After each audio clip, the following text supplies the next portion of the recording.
일제강점기를 거친 대부분의 대한제국 황족들은 제대로 된 반항 한번 못하고 일제가 시키는 대로 이리저리 끌려다녔는데요.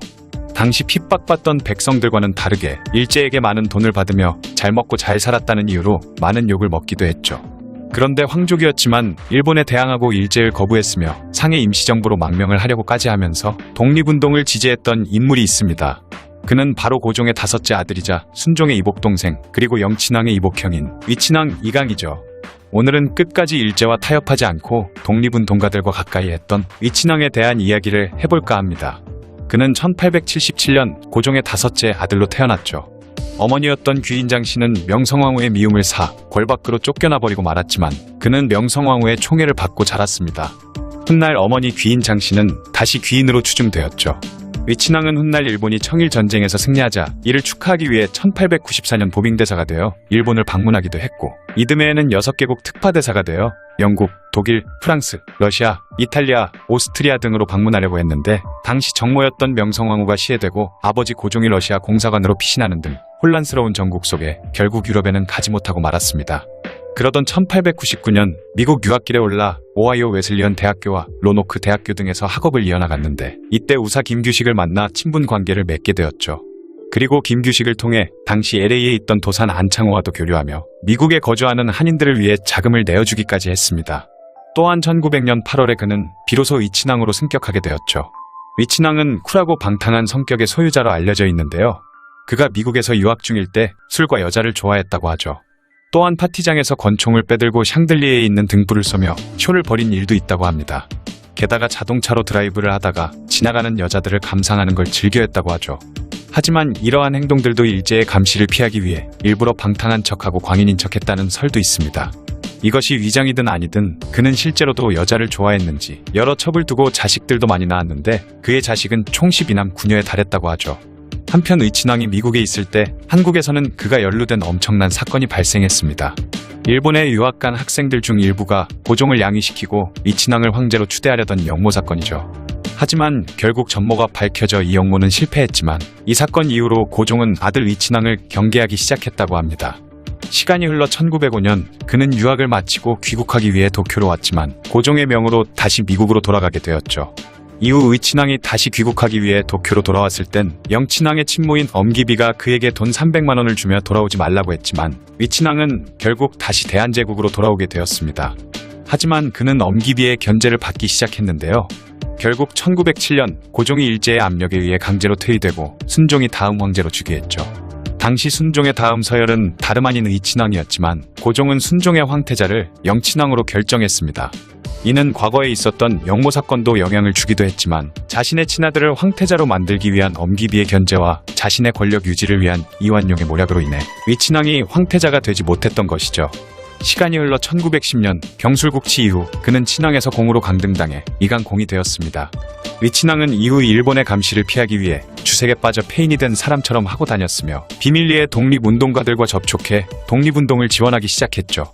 1911년에는 도쿄에서 친분을 맺었던 손병희와 극비리에 만나 땅 3만 평을 매입했고 그곳에 봉황각을 세웠는데 이 봉황각에서 여러 사람들과 만나 국권을 회복하기 위한 모의를 하기도 했으며 3.1운동을 구상하기도 합니다.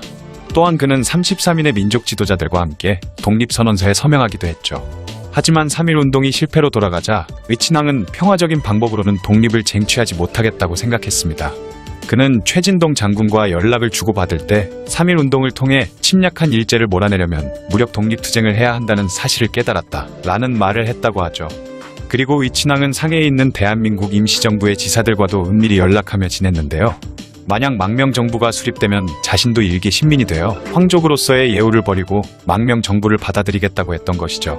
3.1운동 직후인 4월 11일 여러 독립운동 세력들은 드디어 세를 규합해 상해에 대한민국 임시정부를 수립했습니다. 그리고 당시 상해 임시정부 내무총장 안창호는 위친왕을 상해로 망명시키려는 계획을 하기에 이르렀죠. 위친왕은 내부적으로는 구심점 역할을 해주고 그로 인해 독립운동이 더욱 활성화될 것이며 외부적으로는 독립의 정당성을 강화하면서 한국인들뿐만 아니라 전 세계의 관심을 크게 높일 수 있을 것이라고 생각한 것이었습니다. 거기다가 이 계획이 만약 성공한다면 한국인들이 온 마음으로 일본의 통치를 원한다는 일본의 주장을 대한제국 황족의 입을 통해서 정면으로 반박할 수 있었던 것이죠. 그렇게 위친왕은 상해 임시정부에 나는 자유 한국의 한 백성이 될지언정 일본의 황족이 되기를 원치 않는다는 것을 우리 한인들에게 알리고, 더 나아가 나 또한 임시정부에 참가하여 독립운동에 몸바치기를 원한다 라는 편지를 보낸 뒤 상해로 망명을 하기로 결심을 굳혔습니다. 그는 독립대동단의 전역과 최익환, 나창원 등의 도움을 받아 1919년 11월 9일 밤 변장을 한 뒤 자신의 거처를 탈출했습니다. 하지만 궁의 후문을 감시하던 이와라는 일본군이 어둠을 틈타 위친왕과 비슷한 사람이 다른 누군가와 급히 시내로 빠져나가는 걸 보고 이들 뒤를 쫓았던 것이죠. 하지만 결국 이들을 놓친 이와는 즉시 자신의 상관에게 이를 보고했고, 이 사실을 확인하기 위해 국내 사무관으로 있었던 구로사와가 결재를 핑계로 위친왕의 처소로 들이닥치게 되었습니다. 하지만 그의 거처를 지키던 사람들에 의해 거부당하자 그냥 막무가내로 위친왕의 처소로 들어갔는데, 역시 이미 위친왕은 밖으로 탈출한 뒤였죠. 일본은 급하게 위친왕을 추적하기 시작했습니다. 하지만 다행히 위친왕 일행은 고종이 남겼던 150만 원 상당의 채권을 전달받은 뒤 만주로 향하고 있었죠. 그러나 결국 만주 안동에서 그의 얼굴을 알고 있던 요네야마 경무관에게 붙잡히게 되어 다시 경성으로 송환되었고, 그렇게 상해 임시정부로의 탈출은 실패하고 맙니다. 이 사건으로 인해 당시 대한제국 황족들에게 허용되었던 한반도 여행의 자유를 박탈당하게 되면서 사실상 황족들은 강제 연금당하고 말았죠. 그리고 위친왕의 처소인 사동궁에는 일제의 경찰이 보초를 서면서 드나드는 모든 사람들을 철저히 감시했으며, 위친왕의 처소에는 유리창을 달아 그의 일거수 일투족을 감시했습니다. 또한 일제는 그의 망명 사실을 조작하기도 했는데요. 황족 중에서 백성들에게 가장 많은 신망을 받고 있던 그가 상해 임시정부로 탈출하려 했다는 사실이 알려지면 엄청난 여파를 불러올 것이 자명했기 때문입니다. 그래서 일제는 위친왕이 자의로 탈출하려던 것이 아니고 돈이 필요했던 위친왕에게 어떤 사람이 3만 원을 빌려준다고 해 그 꼬임에 넘어가 궁을 몰래 빠져나갔다가 괴한들에게 납치된 것이다 라는 어처구니 없는 주장을 했던 것이죠. 하지만 당시 위친왕의 행적들을 보면 일제가 주장한 것들은 사실이 아니라고 볼 수 있습니다. 그 이후 일제는 위친왕에게 계속해서 일본으로 건너와 살면 후하게 대해주겠다고 강요했지만 그는 끝까지 거절했으며 일본을 배척하려는 마음을 더욱 굳혔죠. 또한 그는 이 일로 재판의 회부까지 되었는데요.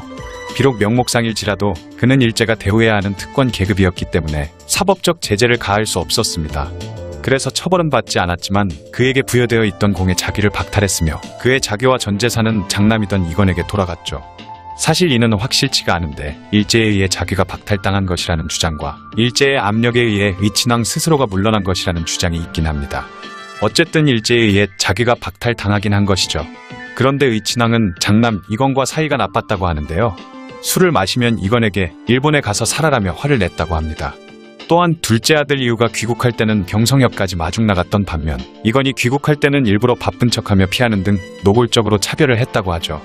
일제에 부정적이었던 이유는 총애했지만 친일을 했던 이건은 못 믿어했던 것입니다.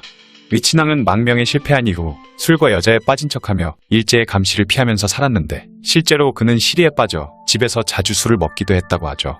1940년 일제가 창씨개명을 강요할 때도 그는 거절했다고 합니다.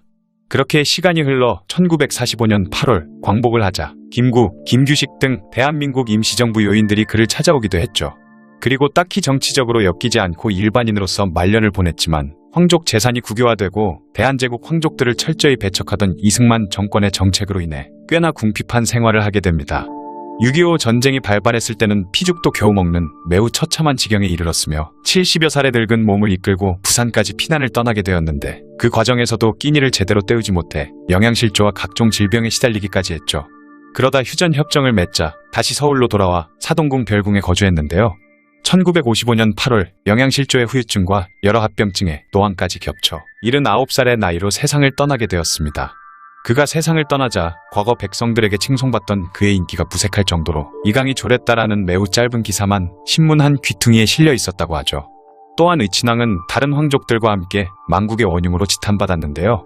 그의 다섯째 딸 이혜경은 아버지 위친왕의 복권 운동을 추진했지만 결국 실패했고 이후 2000년대에 들어서 위친왕이 임시정부와 대동단 등 여러 독립운동가들과 교류했다는 점 등이 밝혀지면서 그에 대한 재조명이 이루어지고 있다고 합니다. 대한제국의 황족들이 모두 입을 다물고 일제에 의해 이리 치이고 저리 치이고 할 때 황족으로서 독립운동을 하려고 했던 위친왕이 새삼 대단하다고 느껴지네요. 대한제국의 황족이면서 독립운동가이던 위친왕에 대한 이야기였습니다.